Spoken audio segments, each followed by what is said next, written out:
S'il m'était donné l'occasion de parler du Congo, je parlerais en cher mot de passe. S'il m'était donné d'écrire, j'écrirais par étourderie, car des repères du Congo, je ne me retrouve plus. Écrit par étourderie pour peindre et dépeindre l'absurdité de l'absurde qui végète dans mon pays. L'absurdité du désespoir devant toute une nation qui fout le camp à pattes géants car ses fils ont pris l'option de dénier leur pays et le Congo a perdu ses 4 points cardinaux.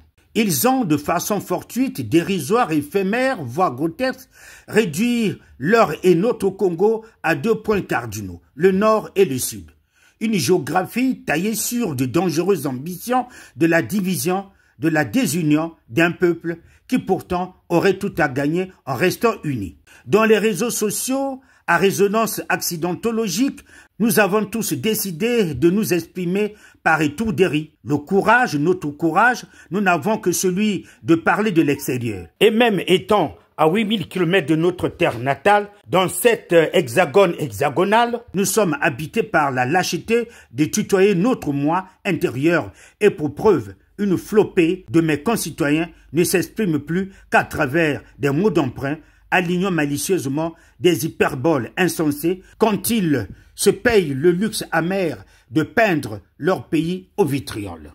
Puisque vous ne croyez plus que le Congo est toujours le Congo et qu'il ne le sera plus que la nation, non. Pour vous, la nation ne compte plus, l'État, laissons l'État tranquille. Tout notre être n'est plus qu'envahi par une haine viscérale du Congolais pour le Congolais. Si le monde est un village planétaire, le Congo, lui, s'est exclu de cette mirobolante universalité. Le voici isolé, statifié et blotti dans notre collective arrière-conscience inconsciemment consciente.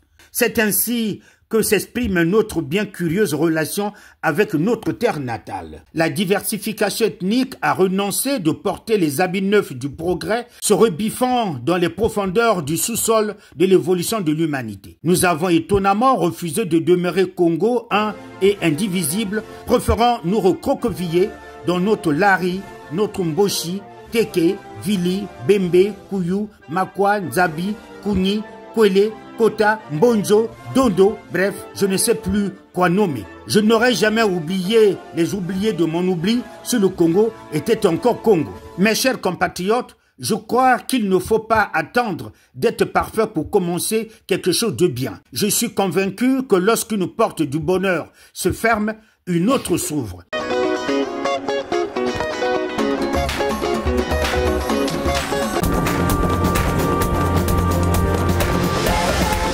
Et comme la pluie du matin n'arrête pas le pèlerin, pour le Congo, notre Congo, tout espoir est permis, encore permis. Congo, Sanga, restons unis, rien ne nous arrivera. Le combat est dur, mais on y parviendra. Mais dans la main, on ira plus loin, pour que demain, sûr et certain.